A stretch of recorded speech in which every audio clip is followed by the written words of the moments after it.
Hi అండి, ఈరోజు chicken biryani చేసాము. సో దాని కాంబినేషన్ గ్రీన్ చికెన్ ప్రిపేర్ చేస్తున్నాము. ఒక పావుకిలో చికెన్ తీసుకొని కొంచెం పసుపు, సాల్ట్, టేస్ట్కి సరిపడా కొంచెం అల్లం పేస్ట్, కొంచెం కారము వేసుకొని ఒక 2 స్పూన్స్ పెరుగు వేసుకొని మంచిగా కలిపేసి మ్యాగ్నేట్ చేసుకోవాలి ఒక 5 మినిట్స్ 10 మినిట్స్.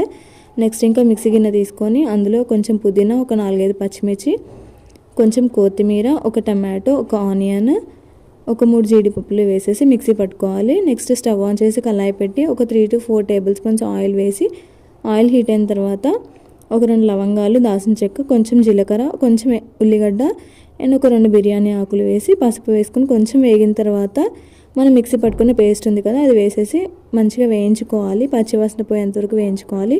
సో ఆయిల్ పైకి తెలుతున్నప్పుడు చికెన్ వేసేయాలి. ఎప్పుడు ఒకేలా కాకుండా అలా డిఫరెంట్గా ట్రై చేయండి. సో చికెన్ ఉడికేంత వరకు మూత పెట్టుకొని ఉడికించాలి. నెక్స్ట్ మసాలా వేసేసి కొత్తిమీర వేసుకోవడమే. వీడియో నచ్చితే please like, share and subscribe. Thanks for watching.